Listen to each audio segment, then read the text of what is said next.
girl get something cute, you know, don't be ugly and get ugly stuff. That's like ugly with a big nose, big lips, and your dreadlocks. Come on, and an earring in your nose. Come on, we see your nose a block away. You gonna add to it. You know what I'm saying? That's like a raggedy car with new rims on it. You know what I'm talking about? He hit my car, I want the rims because the car ain't worth nothing. You know what I'm saying? I know he ain't got no insurance. But it is, you know, I look back and I remember when I used to go with my mama to get her hair done. And see, back then, my mama did, my sister said, see, you ain't go to no beauty shops and all that there. Your girlfriend did it, your mama did it, your big sister did it, one of your friends. And it was a hairdo that was phenomenal. It lasted a long time. And it was called a press and curl. You understand me? Oh, this was a bomb. I remember my mom, we used to go with our girlfriend out, Miss Ernestine. And then, yeah, but one thing about it, as a kid, you couldn't say nothing. When we grew up, you couldn't say nothing to a grown-up. So Miss Ernestine would move a lot though.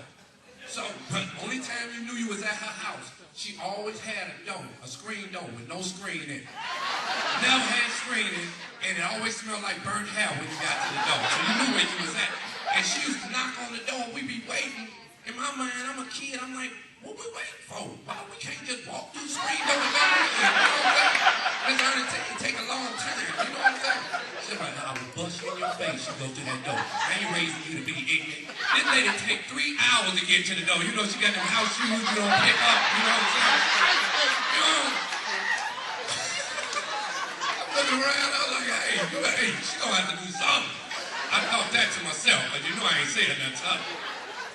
And she would do a miracle. My mama have pull that wig and have me napping. See, women didn't take a long time back then to get ready neither, because their hair was on the dresser. They had 3 mannequin heads on the dresser. We don't go there in a few. But my mama would pull that wig off. We be sitting there. And then she would put this oil in my mama's hair. I don't know if they sell it. They need to sell it. This oil was a bomb. It was called Crown Royal Crown. One my mama drank, the other one she put in her head. Oh, don't judge my mama, you know. Some of y'all mama drink too. Don't know that. I don't play about my mama. And she put this oil in her hair, and I used to love the amazing way they did it. This lady would pull a metal cone off the stove and would shake it, and smoke would come off, look like a smoke. I was like, ooh, look at this smoke. And she would go, and if I heard this sound, I knew my mama hair was gonna be straight. Mama was, ooh, girl, you almost got me that time. That be that oil running back to that scalp, you understand? She put too much oil on that. I learned something. And me and my sister and them be sitting there, and she would pull that. I didn't know my mama hair was that long. It came way out there.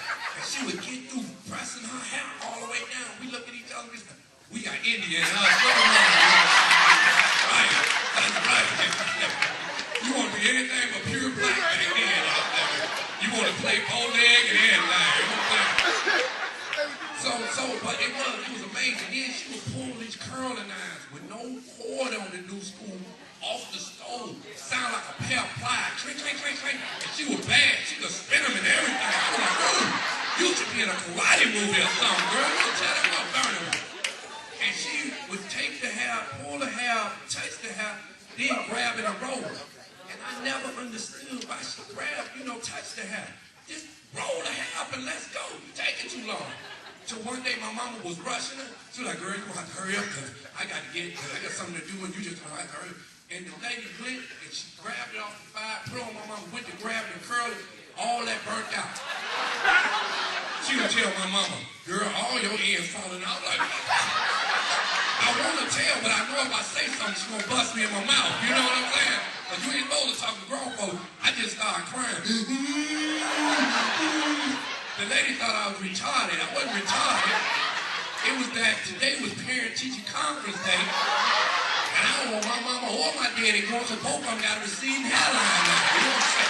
You know kids will talk about your mama forever. Yeah. Look at his mama. Whoa, she ain't got no hair on the front. You know?